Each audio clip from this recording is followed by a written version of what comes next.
to the last discussion between a college receptionist, Denise, and a student named VJ about learning a language. In the first part of the discussion, they are talking about the course VJ will study. First, you have some time to look at questions 1 to 7.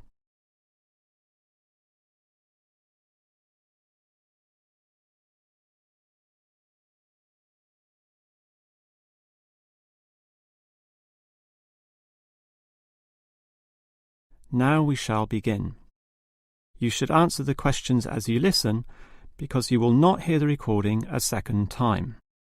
Now listen carefully and answer questions 1 to 7. Hello. May I help you? Hello. Is this the right place for me to register to study foreign languages? Yes, it is. May I have your name, please? VJ. My family name is Paresh. VJ Paresh. Okay. Do you have a telephone number? Yeah. 909-2467. Thank you. Now, which language would you like to learn? We offer French, Italian, Cantonese, Mandarin, Spanish, Portuguese. I'd like to learn Spanish, please. Okay. Our classes are conducted in lots of different places. We have classrooms in the city and here in this building. What's this building called? This is Building A. I work near here, so it'd be best to study in Building A. What time do you want to come to lessons?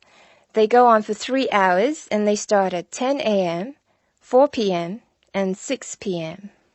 I wish I could come to the daytime lessons, but I can't. So 6 p.m, please. That's our most popular time, of course. Have you ever studied Spanish before? No, I haven't. We describe our classes by level and number. Your class is called Elementary 1. Okay. When will classes start? Elementary 1 begins, just a minute. It begins on August 10. Great. Now what else do I have to do? Before you hear the rest of the conversation, you have some time to look at questions 8 to 10.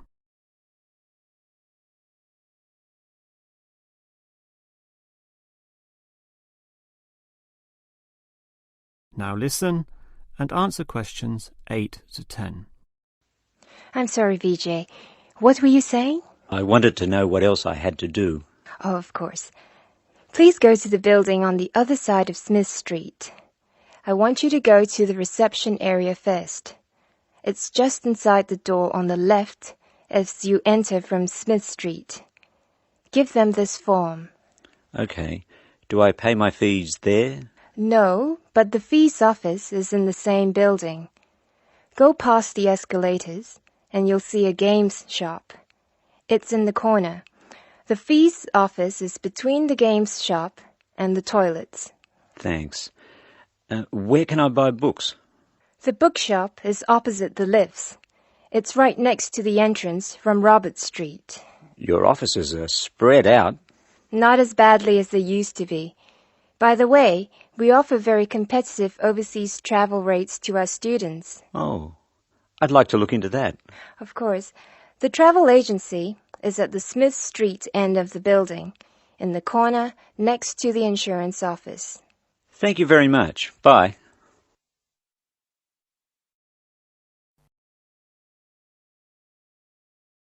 That is the end of part 1. You now have half a minute to check your answers.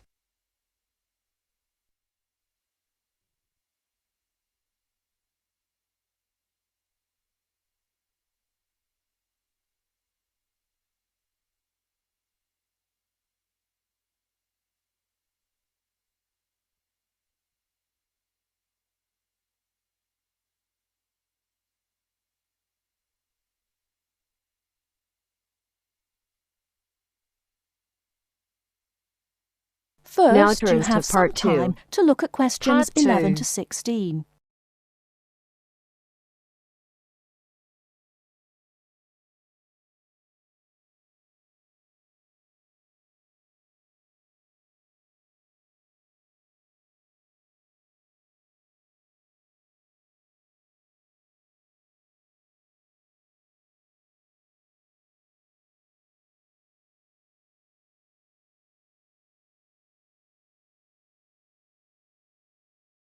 Now, listen carefully and answer questions 11 to 16.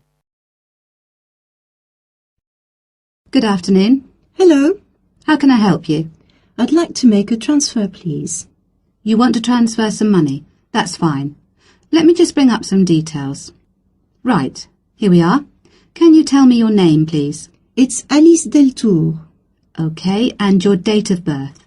20th of February 1982. Right, and for security, can I have the first letter of your password? It's B. And the fifth letter?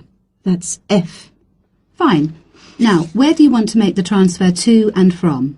I'd like to send money from my current account abroad. Which country are you sending it to? To China. My boyfriend is on holiday there, and he's run out of money. Oh dear. China, OK. Now, there are several ways to do this. We can do it by credit card, by electronic transfer, by cheque or by banker's draft. I'm not sure.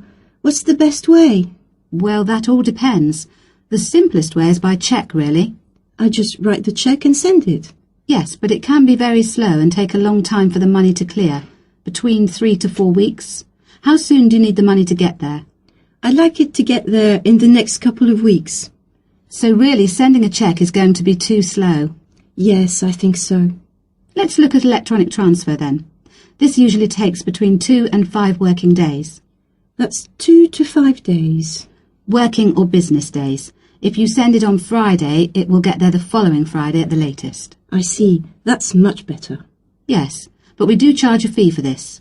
We charge a flat fee of £21, and on top of that, the receiving bank may charge a fee, and an agent may also charge you for transferring the money between banks. So, how much is it altogether? We can't give you an exact amount. You need to check it with the receiving bank and any agents that they use. I see. Also, you can send it in sterling or dollars from here, but there will be an additional fee depending on the exchange rate when you convert it into renminbi. So there will be another charge too? I'm afraid so. Does it make any difference if I send it in dollars or sterling? It could make a difference according to which currency has the best exchange rate. The other difference is this. If you send dollars, the amount goes through the US clearing system. We send the money to our branch in London. They then send it to our branch in New York, and the New York branch sends it to the bank in China. It goes all around the world then.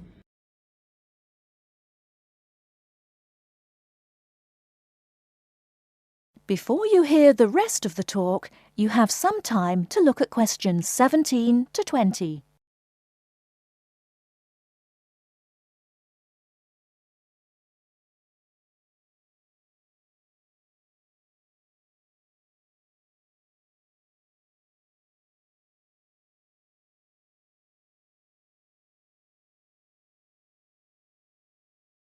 Now listen and answer questions 17 to 20. What about if I send sterling? In that case, we send it to our branch in London. From there it may go directly to China, unless the bank in China has an agent in London, in which case we transfer it to the London agent, and they send the money on to China. So how do I proceed with the transfer? OK, first we'll need some details about the beneficiary from you. The who? The beneficiary, the person receiving the money. OK, what do you need to know? We'll need the full name of the beneficiary and their account number. OK. You need to tell us the name of the bank in China and the address of the branch. We also need the bank's sort code and the SWIFT number. What's a SWIFT number? Basically, it's an interbank code. It helps banks identify each other through a unique code number. OK, and that's spelt? SWIFT, SWIFT. And the final thing we need is the reason for sending the money. You need a reason from me? I just told you my boyfriend's run out of money. Well, we don't need a reason. The receiving government needs to know why the money is entering the country, and we have to be able to tell them. OK, so from me you need the bank's name, the address of the branch, the sort code and SWIFT number, the beneficiary's name and account number, and a reason for sending the payment. Yes, that's correct. OK, so I'll check these out and come back to you with them so we can go ahead with the transfer.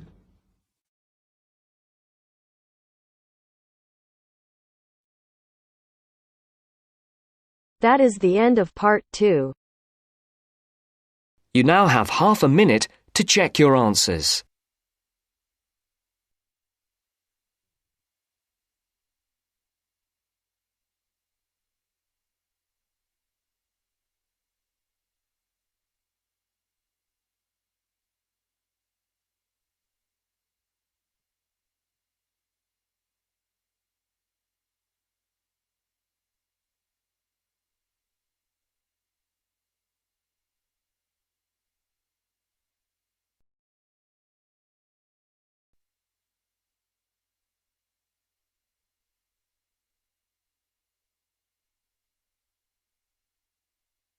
Now turns to part 3. Part 3. Now turns to part 3. Part 3. You will hear some students talking about an arts assignment. First, you have some time to look at questions 21 to 25.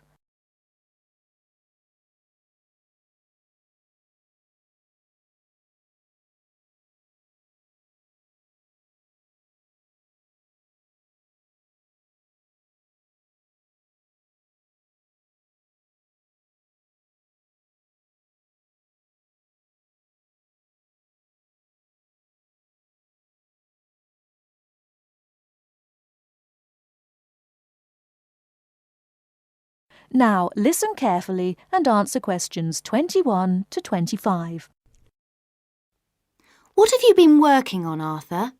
I've been looking into the funding of the arts by the Arts Association. Oh, Mr. Simpson gave you that topic, did he? Yes, it's not too difficult. At least all the facts and figures are easy to find, or I think they will be.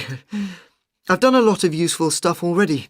Simpson hasn't asked me to present my research for the past few seminars, so I think he might ask me this time. Well, what have you found out? Well, it's big money at the Arts Association. £330 million from the government and £118 million from the lottery. Let me see, I've got my notes here. Now, the Arts Association mission statement tells us that it exists to develop, sustain and promote the arts. So that's clear. But then we need to know exactly how it can do this. However, before we get to that, there are certain issues which the association must take into account. What are those issues? They are, first, access. This is the idea that the arts mustn't be just for the few. Not just Italian opera, but pop concerts too. Something like that. Other issues are education, cultural diversity, social regeneration and social inclusion. All these are different ways of saying that the arts are for everyone. All right, but what does it actually do? It does what it wants, I think. The government does not interfere in its activities, but demands that it gets value for money for its funds. But there must be certain programmes that it carries out. Oh, yes. There is the touring programme, which is what it says. That is, a programme to support... Give money to? Yes, that's right. To support touring companies, for example, dance companies, orchestras and so on. There is also the recovery programme. What on earth is that? It's a financial programme to give extra money to organisations which are financially in a bad way, or which might have financial difficulties in the future. Like it says, it's for their recovery. It all seems very complicated. It is. Before you hear the rest of the talk, you have some time to look at questions 26 to 30.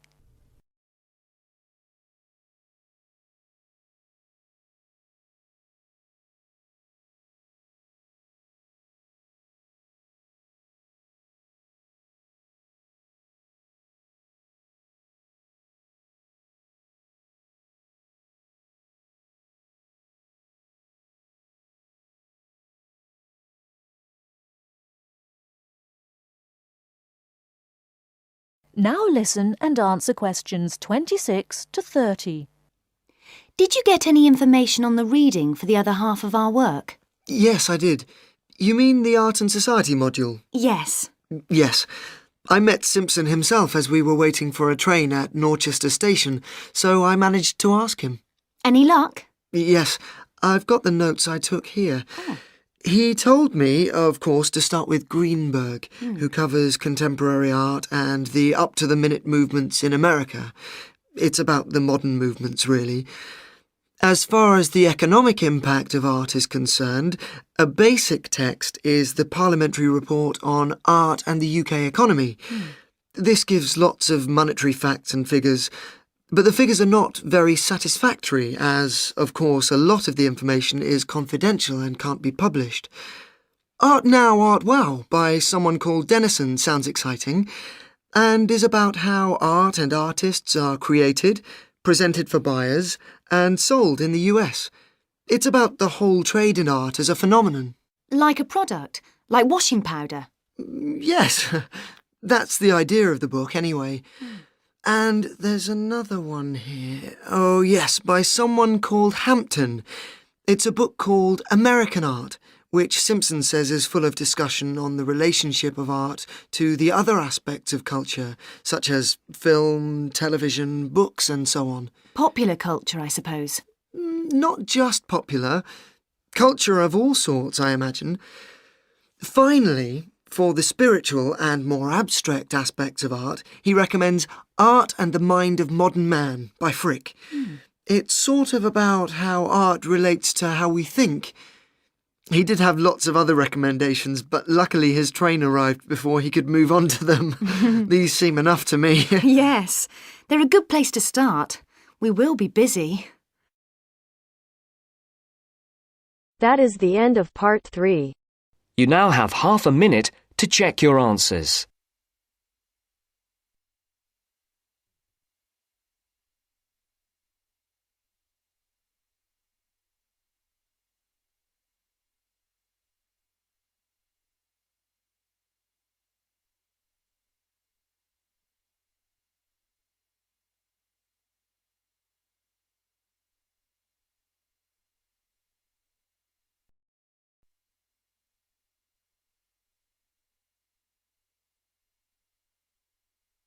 Now turns to part 4. Part 4. First, you have some time to look at questions 31 to 40.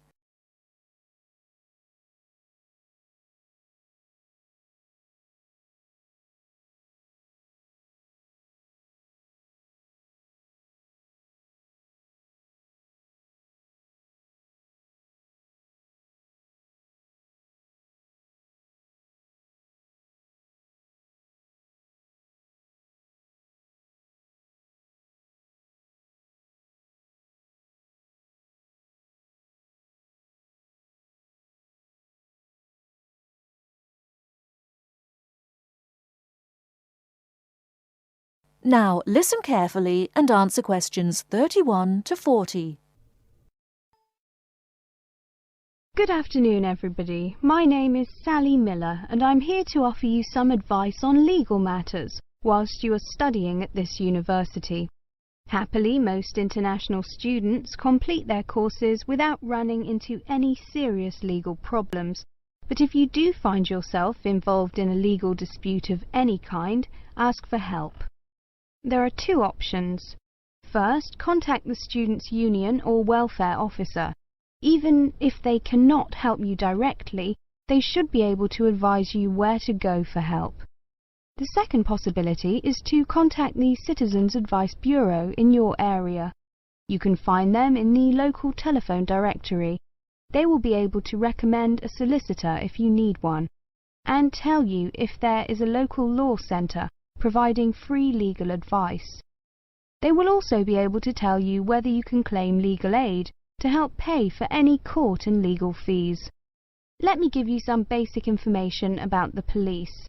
The police have the power to stop and search anyone who appears to be behaving in a suspicious manner. If you are arrested for any reason, even if you know it to be a wrong reason, remember a few very important things. 1. Don't be aggressive. 2. Do not try to bribe the police officer. 3. If you are arrested by plainclothes police officers, ask to see some form of identification. 4. Give your true name and address if the officer asks you to. Lying to the police is a criminal offence.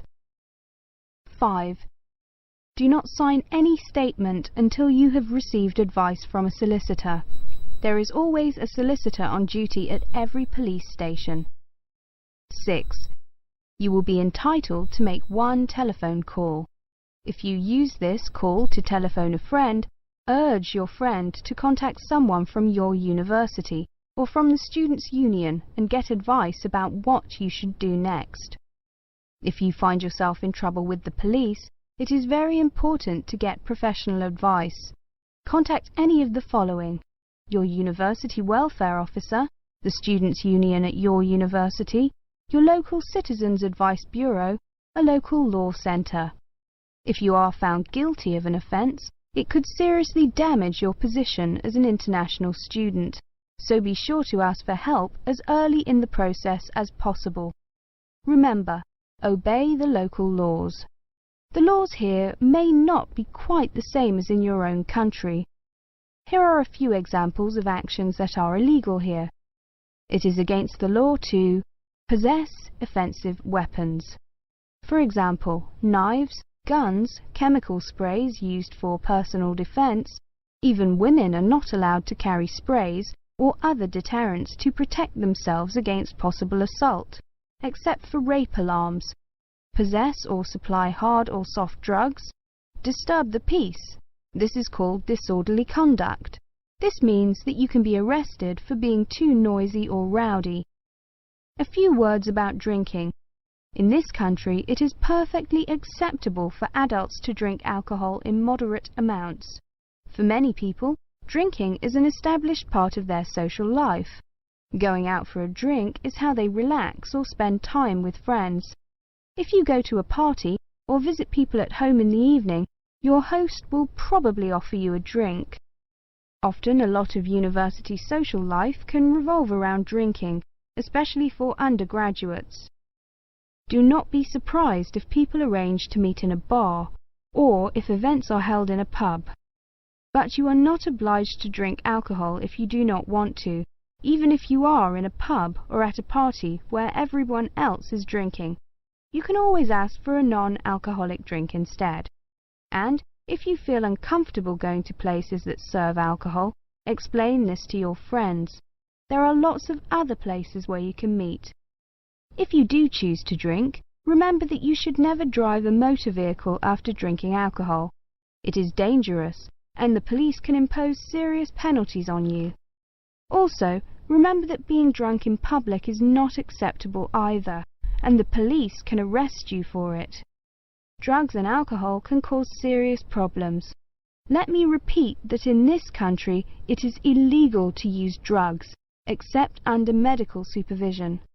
But if you do use illegal drugs and you develop a problem, there are organisations you can contact. Contact your students' union or your student counsellor. Anyone over 18 years old can legally buy and consume alcoholic drinks in this country. But if you think you might be drinking too much, get help and advice from your student counsellor or your doctor. Again, there are special organisations that can help you with drug and alcohol problems. Contact them.